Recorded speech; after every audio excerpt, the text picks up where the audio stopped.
Bienvenue dans 88 images par seconde, où je reviens chaque semaine sur les sorties nationales au cinéma et en VOD. Memory Box, long métrage dans lequel on se plonge dans les souvenirs d'un Liban en guerre et dans la vision d'une jeune fille qui se cherche et ne comprend pas ce qui arrive. Visuellement très intéressant avec beaucoup de recherches artistiques qui sont les bienvenus, le personnage principal voulant au départ être photographe. D'ailleurs, les personnages sont attachants et les comédiennes plus que convaincantes. Le film finit par un beau message d'espoir dont le Liban a bien besoin aujourd'hui. 7 sur 10.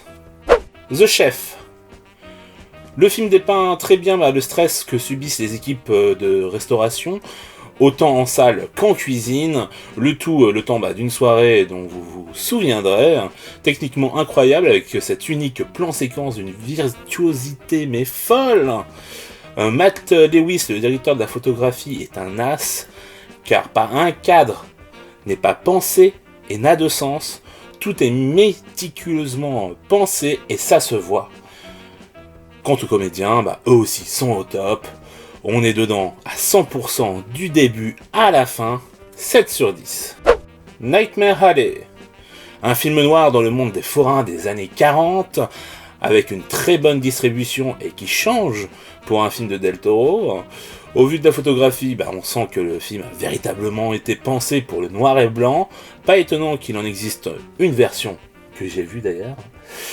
Ce qui sied à merveille avec le genre du film. On retrouve un univers qui va parfaitement avec le travail du réalisateur, même si le genre en question est quelque peu désuet, tout comme son sujet.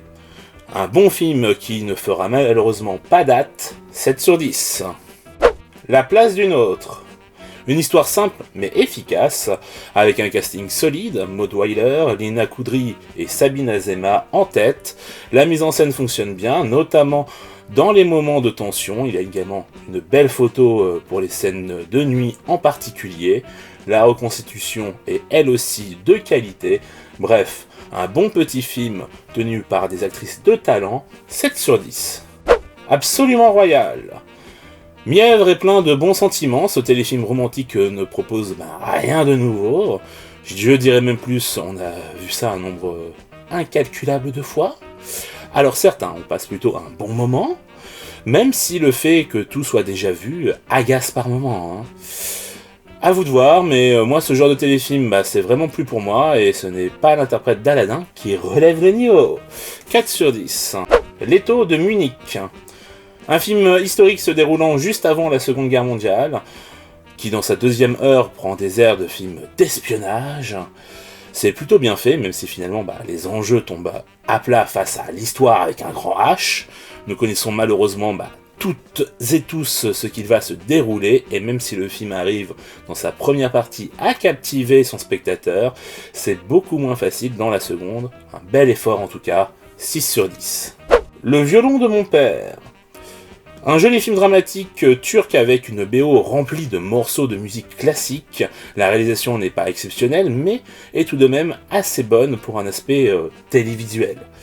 On a le droit à quelques plans assez jolis, par contre la jeune comédienne a beau être mignonne, elle ne fait pas le moindre effort sur sa pratique du violon, et c'est beaucoup trop voyant. Pour ne pas être souligné en tout cas. Donc pas mal, mais pas transcendant. 5 sur 10. Voilà, alors... Pas vraiment de film de la semaine pour cette première semaine de rattrapage, entre guillemets. Donc, je vous laisse faire vos propres choix, même si forcément j'ai quand même un certain affect pour le film de Guillermo del Toro, mais il me manque quelque chose pour que je le recommande vraiment. Donc, je vous dis à la prochaine.